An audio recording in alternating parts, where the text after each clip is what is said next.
Okay, it's 7 o'clock. I'll open the meeting.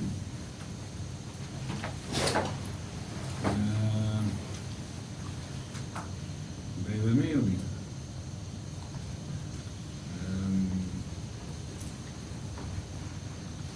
Record of attendance, apologies, leave of absence. Yes, so we have apologies this evening from Councillor Blight, Councillor Longmuir, Councillor Chilcott. That's very apologies. I was just going through the room. And the Deputy CEO is also an apology this evening. Okay, very good.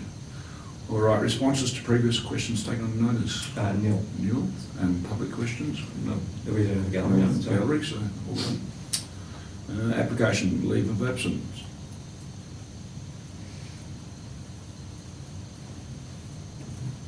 No? All right, very good. Number item 4, petitions and deputations. Is nil. Nil there, all right. Item 5, disclosure of interest. Quite important we get this. So any tonight? No. Okay. So remember, there's sorry. the agenda, I've declared a financial interest in item 12.1.2, and the nature and extent of the interest is listed in the agenda for the meeting. Yep, that's correct. Yeah, thank you. Item 6.1, minutes from the ordinary meeting of Council, 22nd July 2025. Councillor Ball, moving. Yep. Second, Councillor West. All in favour? Right. Good. Yep. 4. Item 6.2, minutes from the special meeting of Council, 4th of August 2025. Councillor O'Brien, moving, yes. Councillor Ball, second. What do I say there? Anyway, no issues, no? All good, all right. All in favour, 4-0. Yep. Announcements of President. I don't have any, but I was thinking the CEO and the Council Ball went to the zone meeting. Is there anything to be reported there at all? It was well worthwhile. That probably the most interesting thing was the presentation from Boyd Brown, the Telstra representative, in response to a survey that went out some months ago. It was interesting how he didn't really address the problems that were out there. And the most extraordinary thing that was said was that some of the people that got 3G that was switched off weren't actually in the coverage area, so they shouldn't have had it. And Telstra had no responsibility to actually provide coverage where they'd had previously 3G coverage. Mr. CEO pinned him well and truly, but his professional expertise didn't produce any results. Unfortunately, that we got fobbed off basically, and I'm not sure what comes from there, but it was pretty disappointing to me. I congratulate the CEO on his fervour, but and following up afterwards in a private conversation, but we didn't really make any ground. Yeah, right, okay. And the rest of the attendees were similar sort of mind, were they? Yes, President Ballard from Narrogin was in support of our CEO, and got similar results, unfortunately. Okay, it's disappointing, isn't it? They seem to do very well, Telstra. Yes, nothing much else to report. There were some presentations that really didn't influence it in any great deal, but I'll defer to Mr. CEO if he had some comments. Yeah, I think in relation to the Telstra matter, I think that what Mr. Brown said was that if people are having issues with Telstra, that they should direct those to Telstra. That's a pretty easy thing to say. We'd like to get a little bit more proactive and have them engage with the community more on that, rather than us having to be a middle person, but be that as may. if elected members are approached by people with issues with telecommunications, give them Lloyd Brown's number. In relation to another matter of interest for council, given previous motions, the Auditor General is going to be appearing before the relevant committee. Again, there'll be a public hearing on the performance of the Auditor General in meeting the community's expectations about transparency and cost and the like. The composition of that committee has changed, and one of the elected members from the state government who was on that committee was actually at the zone and heard loud and clear the concerns. So that's in late September, and I look forward to seeing that being live streamed. Oh, it's live stream. Okay. That's good. So the opinions that we were saying earlier on have actually come to fruition, you might say, is that right? Well, the opinions that we hold, I would say, are universally held amongst the Wheatbelt local governments that are at the Central Country Zone. The message that is being heard by the committee, to the extent that they are raising the issues that we have raised at that committee meeting and are asking the Auditor General to attend. There was a motion at the zone which was passed, which I think added a little bit more focus to our concern and our pathway forward, which is having the minister or that committee look into whether a ministerial review needs to be conducted into that legislation, because you won't get a change in the process prior to a review occurring, and reviews of legislation and legislative reform are very commonplace. One would suggest perhaps they were governance best practice that the Auditor General would actually welcome. So that's a target. We don't think that, this isn't arbitrarily going to just give local government back its control of auditors without a review. So if you have to hit a target, the target is this achieving the outcomes? There are a lot of independent reports that recommended that change occurring, but is the change actually achieving the benefits that were the reasons why those recommendations occurred, and at what cost to the community? Mr. CEO put that point especially eloquently, and had the recommendation altered with his very smooth words, and it gives a target at least. So it was well done on his behalf. Yeah, okay. Party pies are good as well. Sorry? The party pies are as good as always. So, Yeah. Well, sorry, Mr. Zone. I enjoy the zone. It's one of the highlights, I think.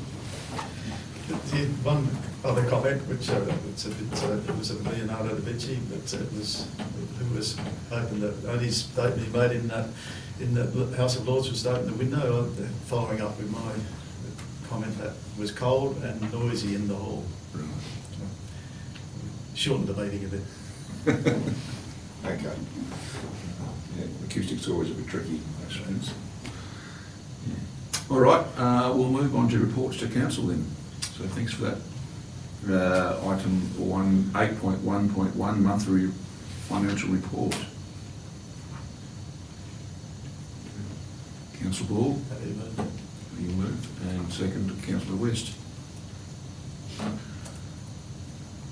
No comments, no questions? I might just ask the... Oh, sorry. No, that's okay. I just want to advise councillors that further to our early payment of financial assistance grants that we received in late June, we've now been notified of our final allocation figure for the 25-26 financial assistance grants. So our total grants is $2,078,589, which is $140,601 more than we budgeted for and more than last year. So, yeah. So we'll get the balance of that in 4 equal payments over the year. We've already received the first one earlier this month. That's good, that's it. Handy? Yeah. Yes, very handy. All right. Any other questions for the Manager of Finance? No? All right, I've got a motion there. All in favour? 4-0. Our next item, the schedule of payments, July 2025, on page 51, is it? It is, thank you, yes. Is anyone willing to move? Yes, I'm happy to move, noting that the Chief Executive Officer is definitely gun-shy. There's nil again on his credit card We, after a very small error some months ago. we wait for that to be The remain zero. food truck just hasn't been to Katanning. It's just, Thank you, councillor Ball. Do we have anyone to second? Councillor O'Brien? Everyone's happy with those? Any questions? Is there a question, councillor West, or you're? No, no. All right. All right, all in favour? 4-0.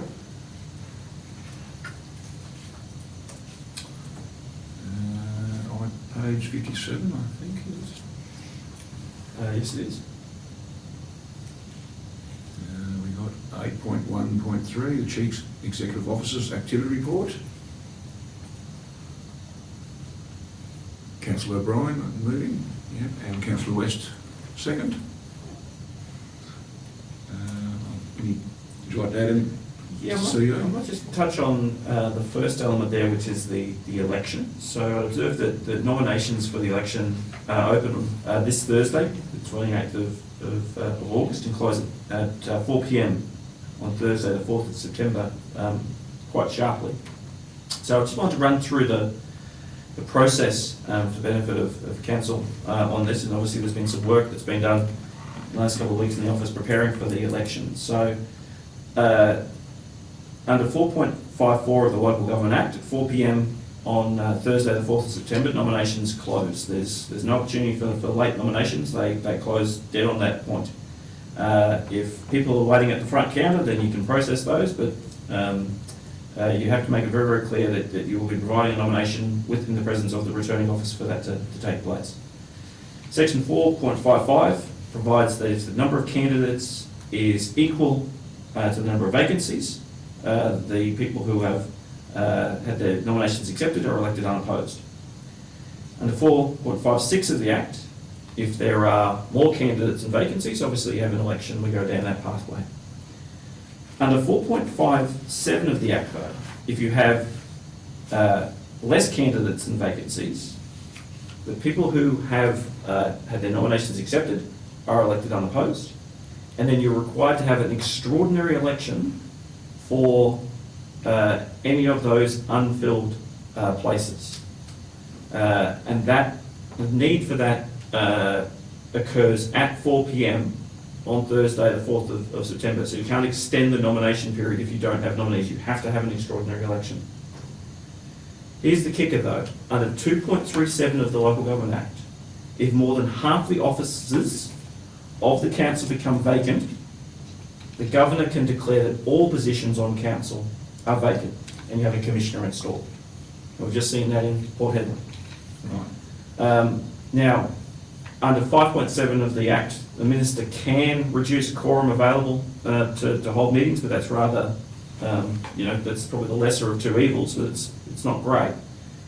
And the thing about it is that the earliest that you could hold an extraordinary election after the close of nominations is after the current terms of the councillors end. So if we have if we have 0 people nominate by next Thursday at 4 p.m, we hit that scenario. Because we won't have a quorum, because would only be 3 people Yeah, on term. So, just some information. I guess.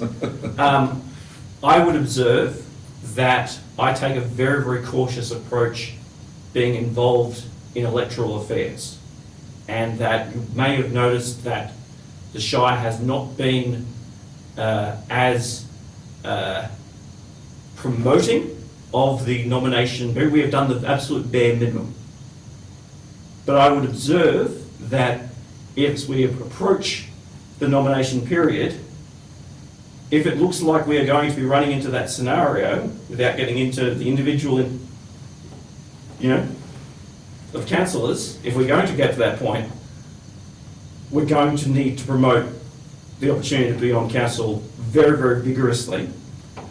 But it's not a space that I like getting involved in because it feels like an intrusion of the administration into a democratic process. So Okay. that's, we'll just leave it at that. Unless anyone's got any questions, which we have to answer, of course. No, it's No, explained. it's straightforward. Straightforward, explained well. Right, yeah, okay. Any other items that you'd like to address? Yeah, a really important one there, I would, the Power and WA meeting, which I was very, very pleased that the guys from Power and WA came down. They were scheduled to have a 1 hour meeting. I don't think they left with, before 2.5 hours of me haranguing them about the renewable energy change. They were very generous with their time. Obviously, there's the meeting minutes as they saw them are reflected in the agenda.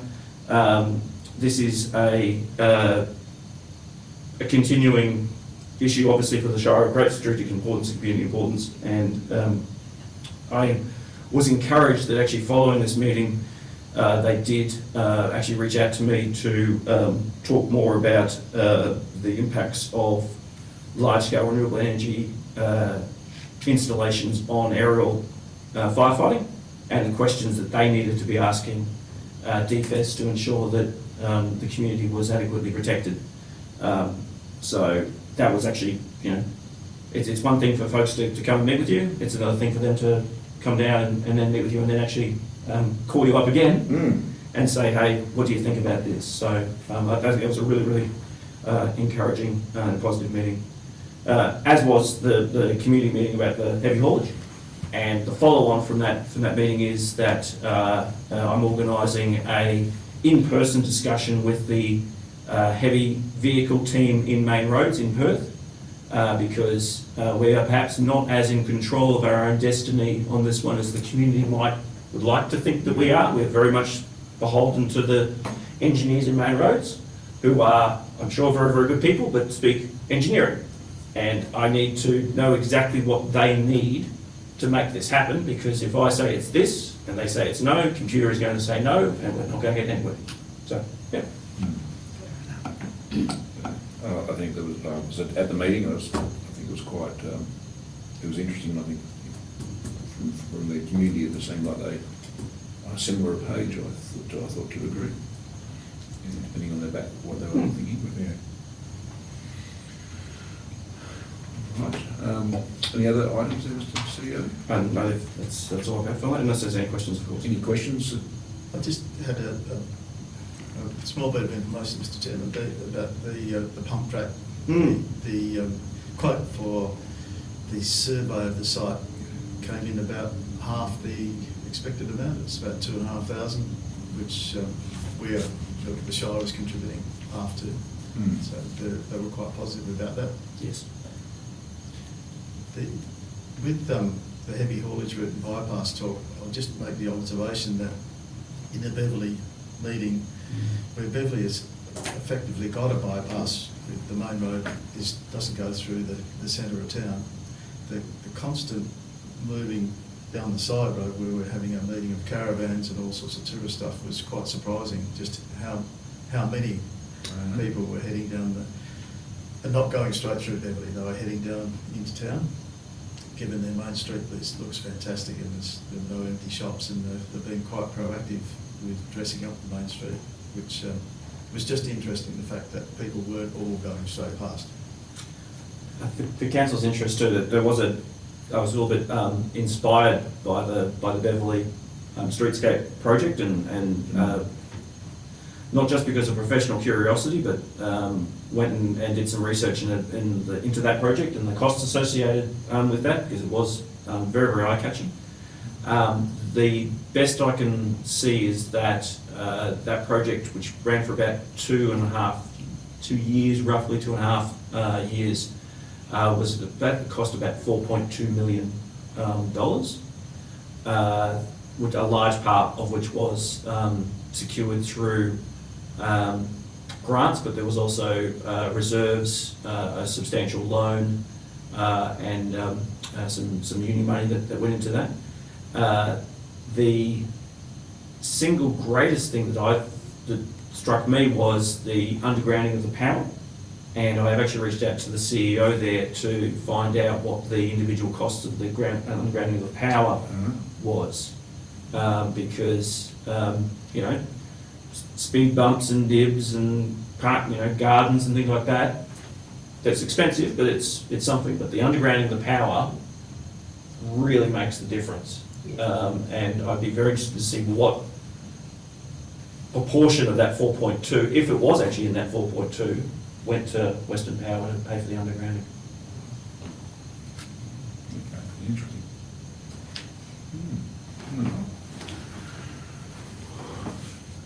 Any other questions for the CEO? No? All right, have we got a motion? Yeah, all in favour? Yes. 4-0.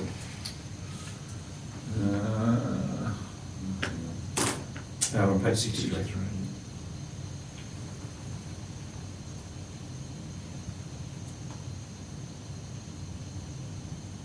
Right, item 8.1.4, project reports from the 2025 internship program. Moving Councillor O'Brien, second Councillor West. Did you want to make any comment on that one, Mr. CEO? I observed that following our internship program, the Cassandra has reached out to the Shire again asking whether we'd like to do it again, and I think we would. It was a very, very fruitful exercise and one that enlivened the organisation while the interns were here and came at very little cost.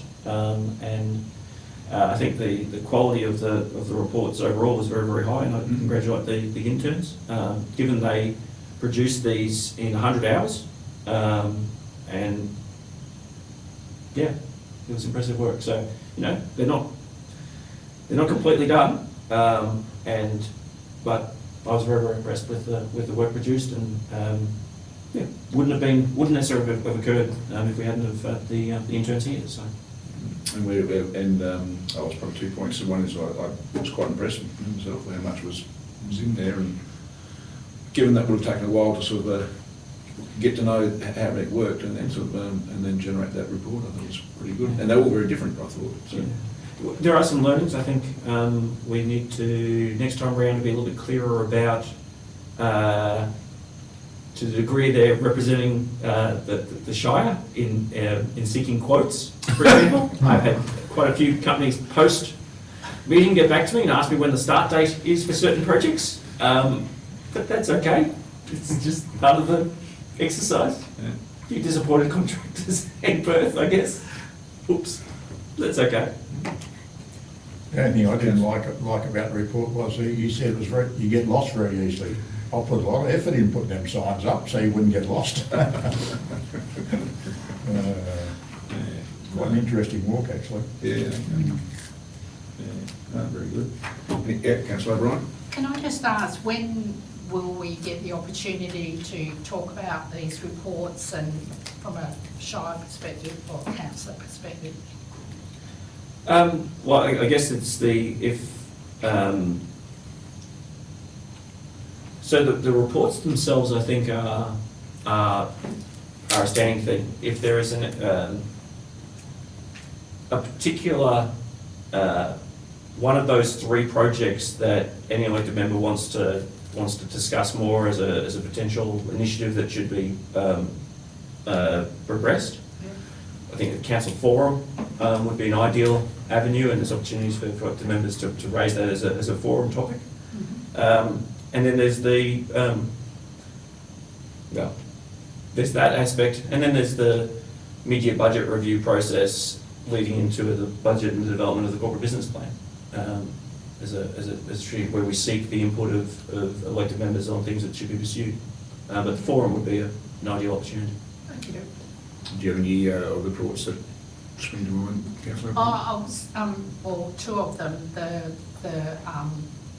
walk through the revamp, and it's just quite interesting at this point in time that the Shires from Beverley to Narrogin and potentially Williams are all doing all getting together and making this really nice, plan to, getting consultants, etc. in to do a walk trail, and yeah, I was sort of thinking that whether, we could tack on to the end of that, or whether we do our own separate one, with what we've got, but, if we're looking at redeveloping our own walk, I just thought the potential to tack on to the end of that, or, Yeah, so the Beverley, Narrogin to Williams Darkin Trail has caught a lot of attention Yes. recently, and there's been a series of public meetings, and the Deputy CEO attended the one in Narrogin. okay, There are some practical challenges with that project, and the consultants presenting that acknowledge it. They ideally would like to build a rail trail, and they probably can't. And they're probably quite open about that, and they're looking at alternative options.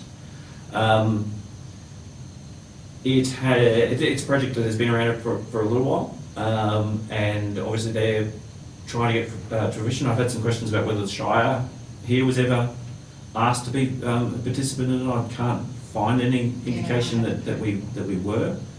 I think that's largely because there was the hope that, again, it would connect to the historic rail lines, of which the historic rail line didn't necessarily run that way or connected across to Darkin, as I understand it. okay. But it's one that we're monitoring, and look, if nothing else, this has raised the profile of trails in this area. You note that several months ago we had the item related to trails at the Dumbleyung Lake also being put forward, which the Shire of Dumbleyung is trying to get up. Yeah. Again, has considerable challenges associated with land tenure and the like. Wagen Trail probably has fewer of those challenges, and is one that has placed on the Wagenwood Delling Land Care meeting for discussion, because again the traditional owners are interested in that space as well. So yeah, obviously a few things happening in that mix, and certainly I know that the DCO has a passion personally for trails, and that's why I asked them to pull along to that meeting up in Narrogin, which fortunately wasn't perhaps as well attended as it could have been, given the interest that was expressed in social media about it. Yeah. I'd definitely like to see it tapped onto the next forum, just for Sure. not just the walk trail, but all three reports. Yeah, it'd be a good chance to just discuss it all. Yeah, just to have the opportunity to dissect it, discuss. Yep. Good idea. Yep. All right, any other items, any questions? Yeah, we've got move and second. All in favour?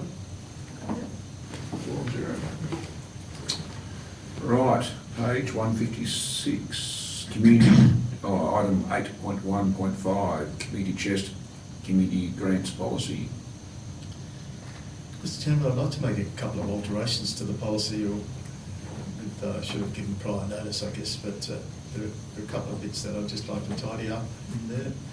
If I might suggest, in the grant conditions on page 159, in the reporting requirements, what I'd like to see changed there is recipients be required to provide progress reports and a final report including itemised expenditure of the grant funds and project outcomes. There have been monies given, we're probably aiming at somewhere around $40,000 in the next round, that it needs to be a bit more accountable, in my opinion. The second thing, with deferring to Mr. CEO, the last point about in unusual and exceptional circumstances, the CEO may approve grants outside the community chest program, subject strictly to budget availability. I have the feeling that's really should be a decision of council, but expenditure-wise, I'd like that taken out. it's for discussion. I won't fall on the hill over it, but that's my view. All right, any comment, Mr. Sew? Okay, so absolutely up to council. I would, in terms of providing council all the information available. That last clause was used last year for a donation to the Blaze Aid group. That was a circumstance where that policy was, or that clause would obviously, you know, but, yeah. If I may, Mr. Chairman, there should be a CEO allocation that's completely up to the CEO. Is there of several $1,000s, so I'm not sure where that policy lies, but I've understood that to be the case in the past. I thought it was up to $5,000 for the year, some in that sort of order. Yeah, But perhaps but they wouldn't necessarily, not saying they're bad, but they necessarily wouldn't necessarily be the imprimatur or the authority to unlock that budget. Council obviously can have budget allocations to things, but that doesn't necessarily provide the imprimatur for the CEO to spend that money without council's express authority. But the policy is there, and it's up for council to amend as council wishes.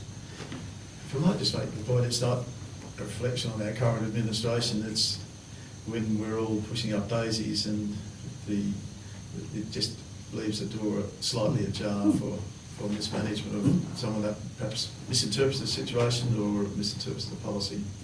That if you wish to leave the door open with in consultation with the Shire President or some clause like that and leave it in, I'd be happy with that. So, any suggestions? Yeah. Yeah, happy with that.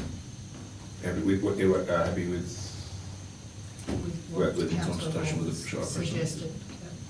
is that what you're thinking? Or- Yes, yeah, no, that's, Councillor Ball, are you able to repeat your first point, your first change? I'm a rough Chancellor, so, but just take out the second word, which may, that recipients be required to provide progress reports and a final report including itemised expenditure.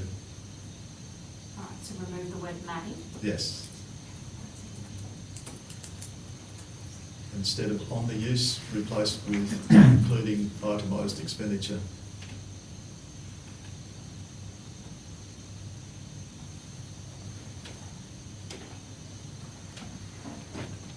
Councillor West?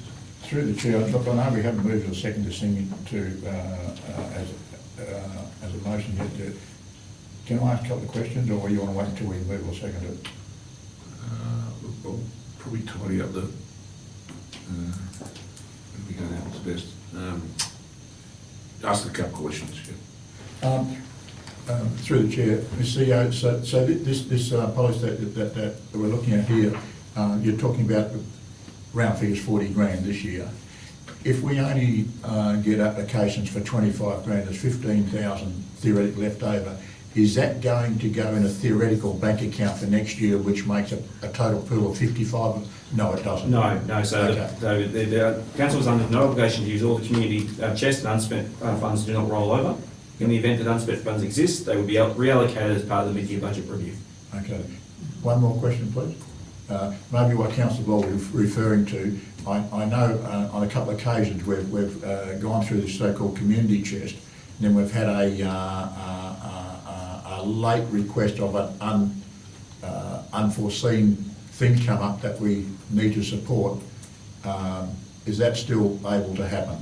Yes, so certainly the requests for funding occur throughout the year, and there is generally a conversation with those groups, and you know, there is a benchmark that, you know, if it's a entity that is based in Wagen and meets a level of public interest, and then gets presented to council. If it's something that's completely, you know, not anywhere to do with us at all, then obviously we don't bother taking that to council, but yeah. All right. right, so, councillor Ball, where would you like to go with that? I'll defer to the midpoint and in the last point, the use, just the Chief Executive Officer in consultation with the Shire President. Just added in sort of, between officer and May. Did you get that, Kirsty? Amy?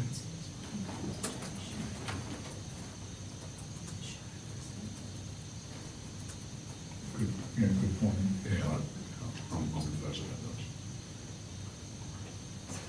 of that. I would observe actually that's very much what occurred during the Yeah. Blazade Yeah. process. So. I'll move in on the amendment. Okay, well, I'll have councillor Ball moving and councillor West is seconding. Any other questions, comments? I'll take a vote. All in favour? 5, 4 and 0. Thank you. Right, what, item 8.1.6, State Government Review of Planning Instruments regarding local planning schemes and local planning policies. I would just like to understand a little bit better between, on the surface of it, 5 to 10 years is, makes sense, but there are different type of review. Is that Mr. CEO, the difference and the reason for the recommendation? Yeah, so at the moment, there is no requirement for the planning policies to be reviewed. So a local planning scheme is required to be reviewed every 5 years, but there's no penalty associated with if it hasn't been reviewed. And there's several, say, inner western councils in the Perth area. They're very proud of the fact that they haven't had their local planning schemes reviewed in 60 or 70 years. Perhaps that's a measure to stop large-scale development occurring into those councils. And so the approach is that the state government is taking, you must review it, and if you don't, it's going to get annulled. It's going to get built, and they're going to be able to put one for you. Similarly with planning policies, there's going to be a requirement that they're going to be need to be reviewed, and that's not dissimilar to the rules of introduced with local laws, that you've got to review them or else they cease to have legal effect. The officer's comment details the concerns with that, which are essentially that is good practice, but does create an additional administrative burden, not only for local governments, but also for the WA Planning Commission. And as we know, in this place, we, as a council, the Shire, adopted a joint planning strategy last year. And the joint planning strategy has been considered by the Planning Commission. Maybe it will be endorsed tomorrow, maybe it will be endorsed in 18 months. We don't know. So, yeah.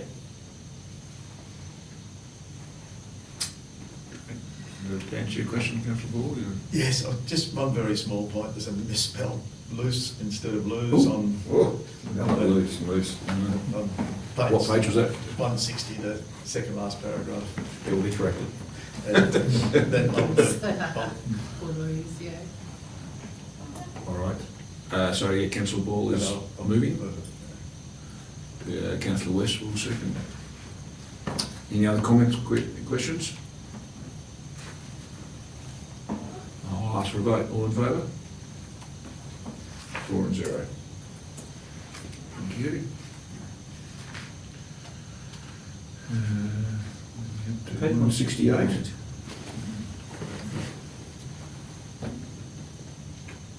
Uh, 8.1.7, appointment of persons to the staff accommodation advisory group. Mr Deputy President, I'd like to move that we leave this item on the table till after we have our election, because we're looking for two councils, so to speak. And if we go on there and nominate them now, and one doesn't get on for some unknown reason, and we don't know who's going to nominate for council, we might get an ideal person to come on this committee. I'd like to move or leave it sit on the table until after we have council elections. So the easiest way to do that is to a procedural motion, so that we proceed to the next order of business. That is moved, there's a seconder, the mover of the motion may speak to it, there's no debate, vote is taken. So if you'd like to move a procedural motion to move to the next order of business, it's probably the simplest way to Yep. achieve your aim. Yep. So you like to move a procedural motion to? Yep, I'll move that for the motion, yeah. Certainly not quite convinced, Councillor Ball. It's out of order, but I just wonder at the urgency of something happening in the next couple of months. But I don't understand the urgency. If there is urgency, then I won't second, but if there is no urgency, I will. Right. Mr. CEO, is there urgency for? I will fiercely go sitting on the fence and observe that there is both urgency and an election process, and that we currently have a business plan put forward on the staff accommodation strategy that, due to the caretaker provisions, we can't act on and if we have an election, that we could act on if we have an equal number of nominees to vacancies. So this has become a tipsy-turvy time in local government. There are activities that we can be doing as officers to progress the staff accommodation project that we see as very, very important. Could more happen if we had an advisory group? Yes. For council's consideration. I must admit, I'm a little bit hesitant to nominate at the moment too, or appoint certainly with the President and with several councillors not here. Is there any way we could have a proxy or a caretaker council in the short term? CEO, is that complicated? Well, that would involve appointing the councillors to the group. Inevitably, after an election cycle, you have to take back the item back. So,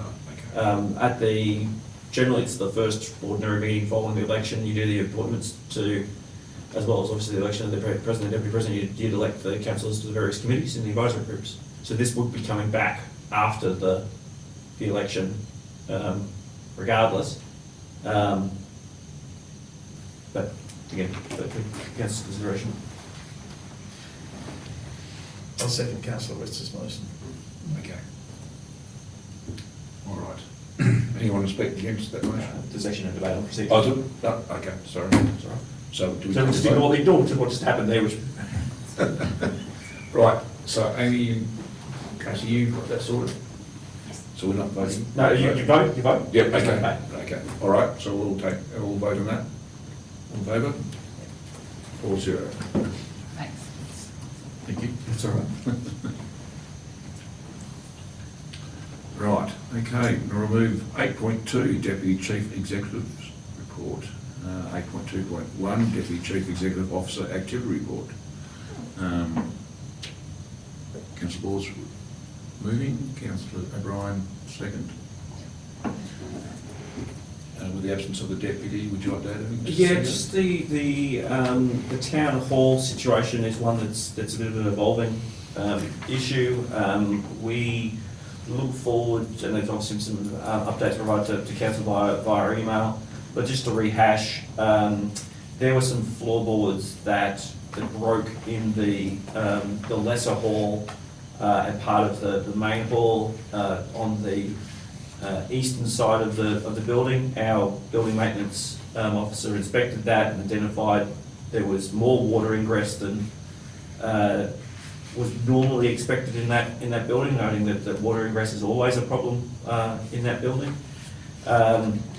We identified some cracking in the walls that were a problem, and then he popped up into the ceiling and found a piece of the roof, which was a fairly hefty piece of wood that had fallen from the roof into the ceiling. Wasn't clear whether that happened in 1892 or in 1992 or 2 weeks ago, but there was enough for me to say, well, we probably shouldn't be having people in here until we get some professional eyes on it. Engineer from Narrogin came and inspected the building. He's done a report which will be presented to council at an upcoming meeting. essentially he didn't think that there was an immediate safety risk to most of the building, albeit that our home care area needed to have some floorboards that to be immediately repaired. There were some floorboards that are actually broken underneath the carpet, and if we wanted to continue to have a home care administrator that was sort of above ground, we would need to have those floorboards repaired. Those floorboards have been repaired as of this afternoon, and so home care will be able to resume normal service. There are a whole series of works that are going to be undertaken. Some of it are general maintenance, which I'll ask the manager of works to detail in just a moment. Some of those works are related to the better movement of water in that part of the world, which is challenging at best, and some creative solutions that we're introducing there. And some of those things are improving or altering the various techniques that have been used in some cases for many, many years to try and prevent water ingress. So there's been, fans and pumps, and some of those things work, some of those things are broken and need to be fixed, some of those things might actually be causing unintended consequences and hurting the situation. So some of those things might cost a bit. We're working through those things, but we'd like to be able to cover it on general maintenance. The theory is, and the suggestion from the engineers is, once the floor dries out, it should return back to normal, albeit that the boards that are rotten will need to be replaced. Overall, probably not the 5-alarm chili that I thought it was at one point, but we've taken a measured approach, and we'll continue to take a measured approach, and have also been engaging with the organisers of the upcoming winter sports dinner that we're going to be using that facility. So there might be some areas that we cordon off for that night. The further west you go, so the kitchen area and the stage area and that part of the hall, there's been less water ingress over the years there, and that's flatter.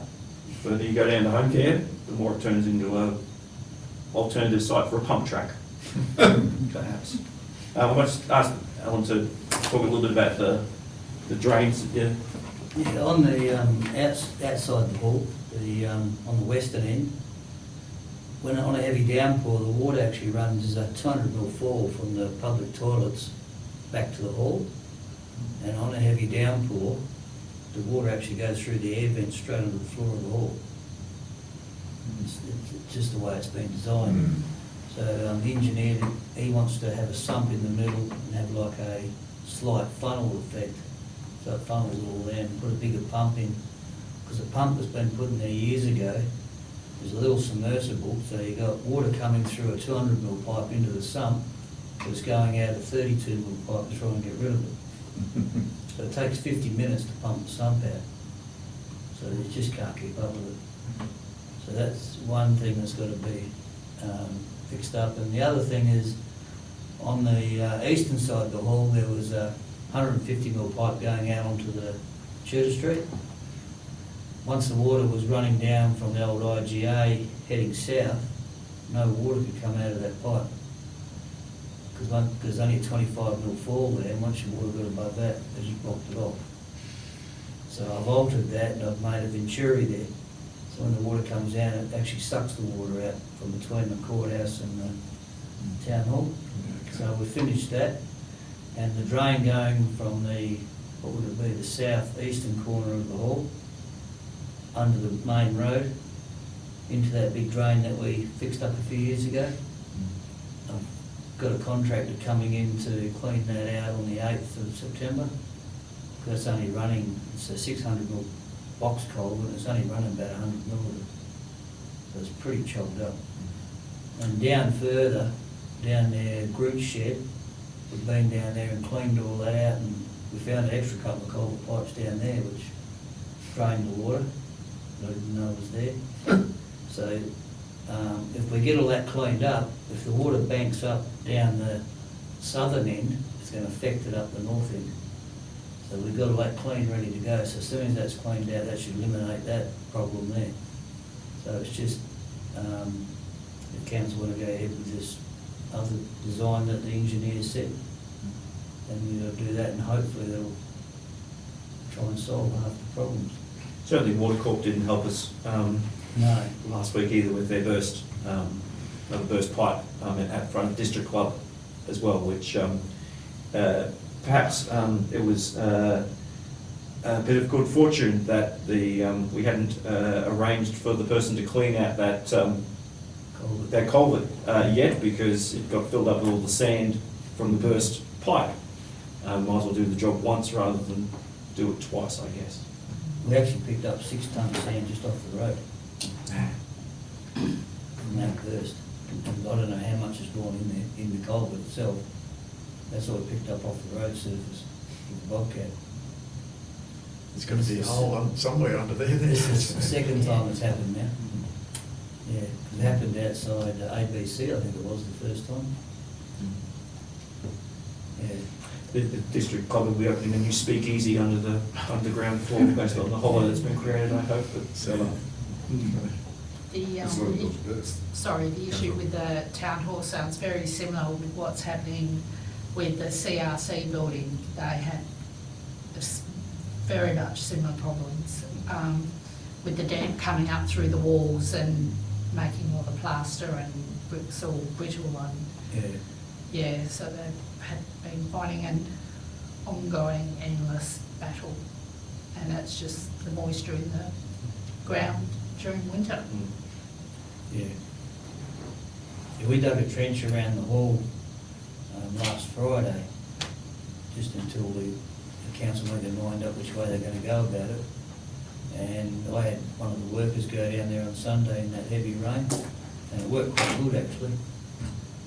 Kept the water away from it temporary, it's not a permanent thing. But yeah, so otherwise all that water would have went under there as well. When you say when council decides what to do, there's nothing before us then? No. Not tonight. So we received the report on the engineering report late last week, and are instigating the improvements that we can under general maintenance, also sort of processing a program of works and costings and the like. That will be presented as soon as possible. Where we can, we're resuming normal service with the understanding that there might be some additional works. Exactly what they are, and the scale of it, something we're still working out. You're expecting that to happen sort of later this year? Oh, I don't take to the September meeting. Yeah, right, okay. But again, I don't necessarily anticipate that it'll be, it's not going to be huge. Like, this is not panic stations by any means. And indeed, the maintenance issue that's also referenced in the DCA report, which about the daycare centre, may actually end up being more costly than the town hall part. And that's the issue about the roof and the air conditioner and the like, which we're working through as well. Okay. Any other questions? See you might be help out on that report. Do we have someone? Yeah, we've got someone that's moved and second. Yeah. So without any more questions, I'll ask get a vote. All in favour? 4 and 0. 178 is it? Next one. 178, 8.4.1.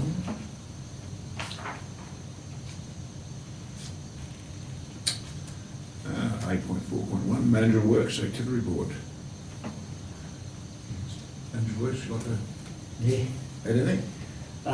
Just that, as you know, we've stopped grading at the moment, but hopefully we'll be getting back into that tomorrow. We've finished all our gravel sheeting jobs for this financial year on a Friday, and hopefully tomorrow 14 k's of roadside clearing will be done. So it's all going pretty well, and then we're just going to do a few odd jobs and wait till it warms up a bit, and then we can start some sort of sill widening on about 5 different roads. Parks and gardens are looking good. We've got a heap of weeds to spray around town. we've got to wait till this weather goes to hit them and a few rural roads, have to finish off them yet. I just done a little report here on these African daisies. I've done about 3 areas with Councillor Longmuir's mix and 2 of our own, and ours don't work. But saying that from Cam's or Wage and Motors down to the swinger tags, we've done a section in there. It's killed about 80% of them, but there's still a lot around it. Some haven't died for some reason. But the other ones where we sprayed up Jolyon Road, Ware Street, the bottom end of Ware Street, and Costello, I think they're thriving on it. So it's made no difference just with the straight Roundup and a bit of glean and all that. It hasn't affected them. With the councillors mix like Churufin and I can't pronounce half of what's written in here anyway. Longdrill, Outright, Glean and Esther. That seems to knock them, but not 100%. So we've had a crack at it. So when the weather comes better, we're going to give it another go. Okay, when it starts to dry off a little bit to see what will happen. The other thing is the salt water bores. I remember last council meeting I told you I turned all the pumps off on the 11th of the 7th because they were so low. And on the 24th of the 7th, some of them raised up 24 metres, so the water come back very quickly from 13.5 to 24 metres. And on the 15th of the 8th, Nolder Street, I had to turn that off because it was back down again. So that one in Nolder Street gets used, it sucks that salt water up very quickly. And as soon as you turn it off for 3 or 4 weeks, it builds it back up. The other 2, one in Victor and the other one in Warwick, they've come up, back up to about 10 and 18 metres, so I'll just keep monitoring to do a little report for you every month. But it's they come in, well, probably all the rain we've had this month, they come up so quick, but we'll see how it goes, we'll be turning them off again. But I've got one off at the moment. Okay. Yeah, the one in Nolder Street, that's off. That's interesting. God, that's going to put this one up. Yeah. Mr. Chairman, but the extraction rate can be altered to it's a little bit of like a hydrological background where there's an intrusion rate into the bore, and the extraction rate needs to match that, I guess, to keep but it's not quite that simple to match the 2 up. I guess, do you need more equipment or? Yeah, we've got to have 250 psi back pressure on those pumps, so we've got to alter that for the flow. Yeah. And at the moment, when you get that right, those pumps used to pump 3 litres a second, but they're all back to 2 litres now. Yeah. Yeah, so but you've got to keep that back pressure, otherwise we'll burn that submersible out. So the, did get an update actually this afternoon from the We've Got Development Commission, is the entity that's doing it, in relation to our funding application for the drought resilience funding, which council had approved a series of works involving the pumps and the like. Ours is before the minister. They submitted ours a little bit later than the other neighbouring local governments. So the other local governments have had theirs approved. There's no reason to believe that there's anything wrong with ours. It's just the delay due to the need to take it to our council that we progress. So when that funding is unlocked, things like the automatic monitoring of those bores and the like will be some works that will help this little exercise about whether the pumps are full or not full and Viable or not. exactly right. We keep on having a chuckle for every time they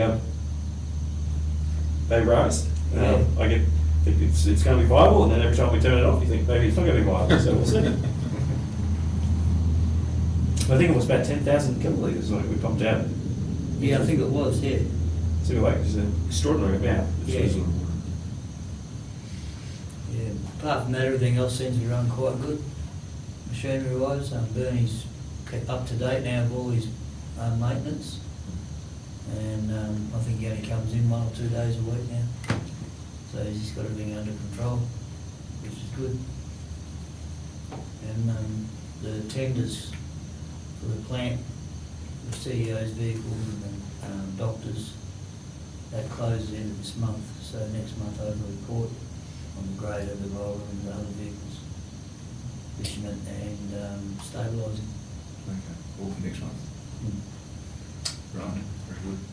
Councillor West. Through the chair, Mr. Works, you just mentioned 10,000 kilolitres you've been pumped out years. Off the top of your head, how many kilolitres in the White Dam? In the White Dam, 25. How much? 25,000. 25,000. And you pumped out 10,000 out there. Interesting. Yep. That's right, isn't it, 25 years? Yeah. Both hold 50,000. Megalitres you're talking from. Yeah. That's about it, I think. That's I about can't think of it. anything else. Yeah. I haven't actually got anyone to move. Yeah. Good, you move. There's a couple of minor spelling mistakes I'll point out afterwards, just need. Right, yeah, so you'll move and Councillor West will second, yep, and the spelling mistakes. Just Heights Road is missing an E. Could you suggest that Like they most lose Yeah. Location is misspelled in the first line on page 180. Just- Sorry to be so That's dependent, all but right. it just they jumped out of me. Oh, yeah, that stands out. Okay, yeah. All right, any other questions for the manager of works? No, all good. I'll take a vote, all in favour? 4-0. Right. That 187, is it? Motions of which previous notice has been given? It's nil. Being nil. Item 10, questions by members of which due notice has been given? Nil. Nil. No, item 11, urgent business. Aware of any? None. I'll call that nil. Item 12, confidential business. Take a motion for Councillor West. Councillor O'Brien, second.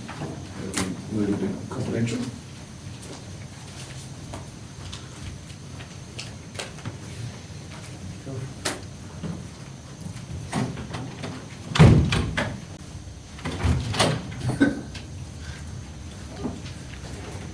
In that case, I will close the meeting, 8:23. Good job. Okay.